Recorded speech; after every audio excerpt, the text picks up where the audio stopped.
ఎనలేని అనుబంధం. NL hospitals, opposite water tank, Magunta layout, near Annamayya circle, Nellore. Welcome to sauce TV. నేను మీ అభిదిశల్. హరిహర వీరమల్లు ఎన్నో అంచనాల నడుమ విడుదలవుతున్నటువంటి సినిమా. అంటే పవన్ కళ్యాణ్ సినిమాకి కొంత లాంగ్ గ్యాప్ కూడా చెప్పుకోవచ్చు. గతంలో ఆయన సినిమా యాక్టర్ అయితే ఇప్పుడు డిప్యూటీ సీఎం, రాజకీయ నాయకుడు అనుకోండి, జనసేన అధినేతగా తెలుసు. కానీ ఇప్పుడు డిప్యూటీ సీఎం. సో డిప్యూటీ సీఎంగా మరి హీరోగా విడుదలైనటువంటి ఈ సినిమా మీద చాలా ఎక్స్పెక్టేషన్స్ ఉన్నాయి. మనతో పాటు జనసేన నేత కిషోర్ ఉన్నారు, వారితో మాట్లాడదాం. అసలు ఎలాంటి అంచనాలు ఉన్నాయి తెలుసుకుందాం. నమస్తే కిషోర్. నమస్తే. ఎలాంటి అంచనాలు ఉన్నాయి? ఎలాంటి అంచనా అంటే జనరల్గా వచ్చి మేము పవన్ కళ్యాణ్ గారి స్వాగ్కి, ఆయన ఆలోచన విధానానికి మేము కట్టు బానిసలో అని చెప్పుకోవాలి. యాక్చువల్గా ధర్మం కోసం పోరాడిన ఒక యోధుడి పాత్రలో ఈరోజు ధర్మం కోసం నిలబడిన నిజంగా పవన్ కళ్యాణ్ గారు అనే నాయకుడు ఆ చిత్రాన్ని చేయడం వల్ల దేశవ్యాప్తంగా దీనికి బజ్ అయితే ఉంది. ముఖ్యంగా మా పవన్ కళ్యాణ్ గారి అభిమానులు ఎప్పుడు చూడని కొన్ని సన్నివేశాలు, మీసాలు తిప్పడం, తొడగొట్టడం, హిందూ ధర్మం కోసం ఆయన నిలబడ్డాం అనే ఒక సాంకేతికాలు ఏవైతే ఉన్నాయో గత 6 సంవత్సరాల నుంచి ఇది చాలా ఉత్సాహంగా ఎదురు చూస్తూ ఉన్నాం. దట్టు ఈరోజు ఆయన మాకు ఇంటర్వ్యూలో చెప్పిన ప్రకారం మార్షల్ ఆర్ట్స్, పవన్ కళ్యాణ్ గారి మార్షల్ ఆర్ట్స్, ఆయన ఫైటింగ్ డైరెక్షను, ఒకవేళ ఇప్పుడు జానీ లాంటి సినిమా కూడా ఆర్థికంగా అది నష్టపోయినా కూడా పవన్ కళ్యాణ్ గారి అభిమానులు గుండెల్లో గుర్తుండిపోయే సినిమాలు అవి. పవన్ కళ్యాణ్ గారు ఏదైతే డైరెక్ట్ చేశారో మేము ఆరాధిస్తారని చెప్పాలి, పవన్ కళ్యాణ్ గారిని ఆరాధిస్తారని చెప్పాలి.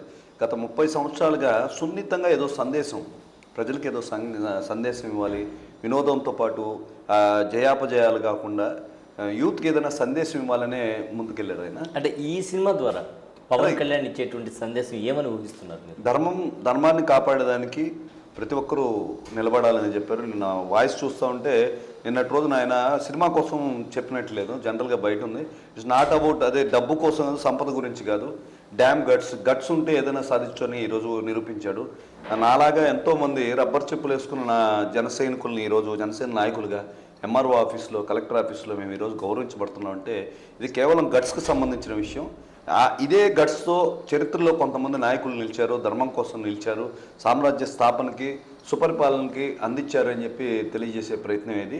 ఖచ్చితంగా రాష్ట్ర వ్యాప్తంగా ప్రజలందరూ కూడా చాలా ఉత్సాహంగా దీనికోసం ఎదురు చూస్తూ ఉన్నారు. అంటే హరిహర వీరమల్లు సినిమాకి సంబంధించి ట్రైలర్ రిలీజ్ అయిన తర్వాత కొంత కాంట్రవర్సీ కూడా, కొన్ని కామెంట్స్ కూడా వచ్చాయి. ఎందుకంటే సినిమాలో చార్మినార్ చూపించారు, దానికి హరిహర వీరమల్లు ఎరాకి కొంత డిఫరెన్స్ ఉంది అని. ఇది కల్పితం. మొఘల్ సల్తనత్కి దీనికి మధ్య గ్యాప్ ఉంది కదా, దీన్ని ఎట్లా లింకప్ చేస్తారు అని అడుగుతున్నారు. అదే ఇది కల్పితమైన కథ అని చెప్పి పవన్ కళ్యాణ్ గారు చాలా క్లియర్గా చెప్పారు. మనకందరికీ తెలిసిందే, చరిత్ర పుటలు తిరిగేస్తే మొఘల్ సామ్రాజ్య స్థాపన వచ్చినప్పుడు ఢిల్లీ నుంచి సుల్తాన్లు ఇక్కడ హిందూ రాజ్యాల మీద చేసిన దాడి, వాళ్ళు ఏదో సాధించినట్టు చూపించినప్పటికీ వాళ్ళు ఇటు సైడ్ సామ్రాజ్యాల మీద దాడి చేశారు, చాలా అరాచకంగా వ్యవహరించారు. ఇది ఖచ్చితంగా తెలిసింది. దాన్ని మేళవించి ధర్మం కోసం నిలబడే ఒక ప్రయత్నం చేస్తే ఎలా ఉంటుంది అనేది కల్పిత కథ అని చెప్పి ఖచ్చితంగా చెప్పారు. ముఖ్యంగా చారిత్రక చిత్రాల్లో పవన్ కళ్యాణ్ గారిని ఇప్పుడు దాకా చూడలేదు. ఆయన మీసకట్టు పంచే కట్టే విధానం అందులో మేము ఈగర్గా వెయిట్ చేస్తూ ఉన్నాం. జనరల్గా ఇట్లా స్వాగ్ వచ్చేసిన తర్వాత కొంతమంది హీరోలు వాళ్ళ హీరోయిజంను పెంచుకోవడానికి ఇటు కదిలితే ఒకటి, ఇటు పెడితే ఒకటి, ఒక మ్యూజిక్ వేసుకొని ఒక స్వాగ్తో పోతూ ఉంటారు. జనరల్గా పవన్ కళ్యాణ్ గారు ఊరికే తల గురించి చెప్తున్నారు, పాత ఎవరు హీరోలైనా సమాజం కోసం నిలబడాలి అని అంత క్రేజ్ను కూడా వదిలేసి ఈరోజు పేద, అనగారిన, మధ్యతరగతి ప్రజల కోసం కష్టపడితే ఈరోజు ఇక్కడ తిరుగుతున్నాయంటే, ఈరోజు స్టార్డమ్ను అనుభవిస్తున్న ఏ హీరోలైనా కూడా ఇట్లాంటి ప్రయత్నం చేయలేదు. ఇది ప్రయోగం అనే చెప్పాలి.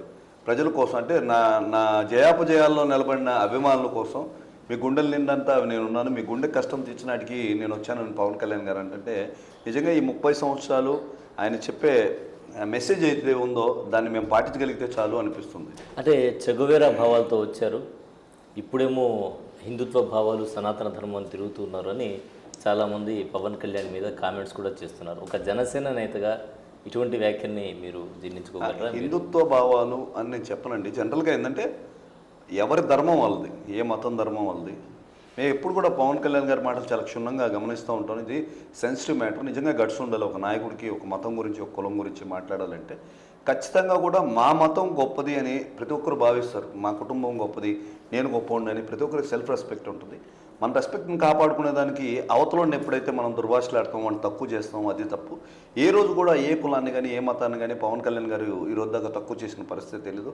ఎంతోమంది నాయకులు ఈరోజు సందర్భం వచ్చిందని చెప్తున్నాను, గతంలో కూడా మీతో డిస్కస్ చేస్తున్నాను. ఈరోజు ఒక ముస్లింకి సంబంధించిన కొన్ని వర్గాలు బాగా అణగారిన పరిస్థితి అయితే ఉంది. చదువుకు దూరంగా, ఇది పేదరికానికి మగ్గుతూ చిన్న వయసులో పెళ్ళిళ్ళు చేసుకుంటూ ఆడపిల్లలు ఎంతోమంది ఈరోజు నష్టపోయిన పరిస్థితి ఉంది. ఈ సెక్యులర్ వాదులు ఎవరైతే ఉన్నారో ఏ రోజు కూడా ఆ బిడ్డల దగ్గరికి వెళ్ళి మీరు చదువుకోండి, పర్టికులర్ ఏజ్ దాకా మీరు చదువుకుంటే ఒక నిర్ణయాత్మకమైన మార్పులు వస్తాయి మీ జీవితంలో చెప్పిన పరిస్థితి అయితే లేదు. ఎప్పుడైతే మన ధర్మాన్ని కాపాడుకోండి అని పవన్ కళ్యాణ్ గారు చెప్తారో వీళ్ళందరూ విడిచిపడిన పరిస్థితి. నెల్లూరులో కూడా చాలామంది ముస్లిం సోదరులు ఆ రోజు మాట్లాడిన పరిస్థితి ఉంది. వాళ్ళందరూ కూడా సమస్య అనేది ఎక్కడుందో నేను చూపిస్తాను. పవన్ కళ్యాణ్ గారు కూడా అదే చేస్తున్నారు. ఏజెన్సీ ప్రాంతాలకు వెళ్ళి వాళ్ళ కులం ఏందో వాళ్ళ మతం ఏందో తెలియదు. మా ఊళ్ళో లైట్ లేదంటే ఆయన కూర్చొని లైట్లు వేసాడు, రోడ్లు వేసాడు. ఈ రోడ్లు, లైటు, మౌలిక వసతులు ప్రతి ఒక్కరి హక్కు. దేశంలో రోజులైనా ఇంకా ఏంటంటే మన దౌర్భాగ్యం ఆయన భావాలను చూసిన తర్వాత కులం మతం పేరు మీద కట్టుతున్నారంటే అంతకంటే మూర్ఖులు లేరు దౌర్భాగ్యం అని చెప్పారు. ఖచ్చితంగా ఈరోజు కడప జిల్లాలో చూస్తుంటే జనసేన పార్టీ తరఫున ఒక 100 మంది యువకులు స్వచ్ఛందంగా వచ్చి నిలబడే పరిస్థితి లేదు. అటువంటి ప్రాంతాల్లో వెళ్ళి స్మార్ట్ కిచెన్ సొంత డబ్బులతో పెట్టి ఒక 10-15 స్కూళ్ళకి పోషకాహారాలు సప్లై చేస్తున్నాయంటే ఇటువంటి నాయకుడిని నేను బతుకుండగా అయితే నేను ఖచ్చితంగా చూడలేదు. నేను నిజంగా భావోద్వేగంతోనే మాట్లాడుతున్నాను. సంపాదించిన ప్రతి రూపాయి కూడా ప్రజలకి న్యాయం చేయాలి. నేను అన్న మాట మాకు ఇంకా గుర్తుంది, మీ గుండె కష్టం తీర్చడానికి నా గుండె కొట్టుకుంటూనే ఉంటుందని చెప్పి ఇటువంటి నాయకులు మా ఆయుష్ కూడా పోసుకుని 1000 సంవత్సరాలు బతకాలి. అనగారిన ప్రజలందరూ కూడా అభివృద్ధిలోకి రావాలని మనస్ఫూర్తిగా కోరుకుంటున్నాను. అంటే ఆయుష్ కూడా పోసుకొని పవన్ కళ్యాణ్ బతకాలి అంటే రానున్న రోజుల్లో సీఎంగా చూడాలి అని ఖచ్చితంగా మీ ఆకాంక్ష. అంటే 2024 ముందు జనసేన నినాదం 24కి ముందు అంటే ఎన్నికలకు ముందు సీఎంగా చూడాలని అనుకున్నారు. సరే డిప్యూటీ సీఎంగా చూశారనుకోండి, అది వేరే విషయం. సో రానున్న 2029లో సీఎంగా చూడగలరా మీరు? మేబీ అండి. ఈరోజు వ్యవస్థ చూసినట్లయితే నేను యాక్చువల్గా ప్రాక్టికల్గా పొలిటిక్స్లో ఉన్నాను కాబట్టి చెప్తాను. ఆయన చెప్పేది నేను చూస్తూ ఉంటాను ఏం చెప్తారు అనేది. ఈరోజు ఒక చిన్న అడ్జస్ట్మెంట్కి గురై ఈ కూటమి ప్రభుత్వం స్థాపించకపోయింటే ఏజెన్సీ ప్రాంతాలకి ఇంకా కూడు గుడ్డ ఇటువంటి అందే కాదు. ఈరోజు నాతో పాటు నిల్చున్న యువత ఏదైతే ఉన్నారో అంతా పేద మధ్యతరగతికి సంబంధించిన వాళ్ళు పవన్ కళ్యాణ్ గారి సినిమాలు చూస్తూ ఆయన ఇచ్చే మెసేజ్ చూస్తూ మనకేదో చేయడానికి ఒక నాయకుడు వచ్చాడని చెప్పి చూసిన పరిస్థితి ఉంది. ఇటువంటి వాళ్ళకి ఏదైనా కష్టం వస్తే ఆ కష్టాన్ని ఎవరు చెప్పుకోవాలో అప్పట్లో తెలిసేది కదా. ఇప్పుడు మేమంతా అందుబాటులో ఉన్నాం. రోజుకి కనీసం వారంలో 4-5 సమస్యలు వస్తున్నాయి. వాళ్ళ కష్టాలు చాలా చిన్నవి, ఒక మాట చెప్తే పోయాయి. అవి ఎవరు చెప్పుకోవాలో తెలియదు. ఇటువంటి కష్టాలను మనం తీర్చగలిగే వారధులేం. అటువంటిది మేము ఇక్కడ జిల్లా స్థాయిలో నిల్చున్న నాకే అంత హ్యాపీనెస్ ఉంటే అదే భావాన్ని అసలు స్టార్ట్ చేసిన పవన్ కళ్యాణ్ గారు ఎంత సంతోషంగా ఉన్నారనేది నేను భావించగలను. ఒక డిప్యూటీ సీఎంగా గ్రామీణ అభివృద్ధి చేస్తూ పల్లెల్లో పండుగ వాతావరణం సృష్టిస్తున్నారు. ఎప్పుడు కూడా ఎలక్షన్లప్పుడు ముఖ్యంగా 10 సంవత్సరాల నుంచి నేను ఎక్స్పీరియన్స్ అయింది. పల్లెల్లో కానీ పేద అనగారిన వర్గాల ప్రాంతాల్లో అయితే ఎలక్షన్లప్పుడు కూడా నాయకులు తిరగాలంటే కష్టపడేవాళ్ళు.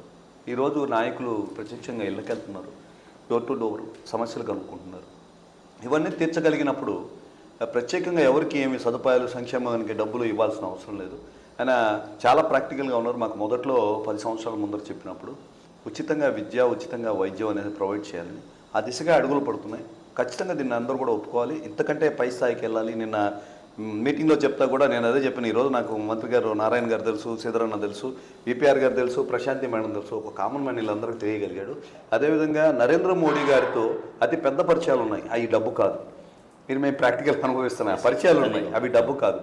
ఈరోజు ఒక ప్రాంత ప్రజలకి, ఒక ఏరియా ప్రజలకి ఏదైనా ఇబ్బంది కలిగినప్పుడు మనం తీసుకెళ్ళి చెప్తే నిన్న 45వ డివిజన్లో వాటర్ ప్రాబ్లం ఉంది. వితిన్ మినిట్స్ మేము వెళ్ళి అడిగిన తర్వాత ఒక 1 అవర్ లోపల క్లారిఫై అయిపోయింది. అది ఎవరికి చెప్పాలో తెలియదు వాళ్ళకి. ఇటువంటి చేయగలుగుతున్నాం అంటే నిజంగా మహత్కార్యమే. నిజంగా పవన్ని ఆంధీ అని ప్రధాని స్వయంగా కొనియాడినటువంటి సందర్భం. అప్పుడు అదేమనుకుంటారంటే మోడీ గారి కాడి నుంచి లాట్ ఆఫ్ మనీ వస్తుంది, ఆయనకి సంపదకి ఇబ్బంది లేదని. ఆయన కష్టపడి సంపాదించుకున్నట్లు ఎన్నో దాన ధర్మాలు చేస్తున్నాడు. ఇప్పటికి కూడా ఒక సినిమాని చాలా కష్టమైన పరిస్థితుల్లో చేశానని చెప్తుంటే ఇప్పటికైనా మనం అర్థం చేసుకోవాలి. ఎవరికైనా ఆశించే వ్యక్తి కాదు, ఏదైనా పెట్టే వ్యక్తి అని చెప్పి నిజంగా గర్వంగా ఫీల్ అవుతున్నాం మేము పార్టీలో ఉన్నందుకు. సో లాంగ్ గ్యాప్ తర్వాత మూవీ రిలీజ్ అవుతుంది. రేపు సంబరాలు ఏ విధంగా ఉండబోతున్నాయి నెల్లూరులో? ఖచ్చితంగా తుఫాను హెచ్చరిక ఒకరోజు ముందుగానే వచ్చినట్టు నిన్న మొన్న పిడుగులు పడే అవకాశం ఉందన్నారు. మాకు రేపే తుఫాన్ స్టార్ట్ అయిపోతుంది. సగటు పవన్ కళ్యాణ్ గారి అభిమానులు చాలా ఉత్సాహంగా ఎదురు చూస్తూ ఉన్నారు.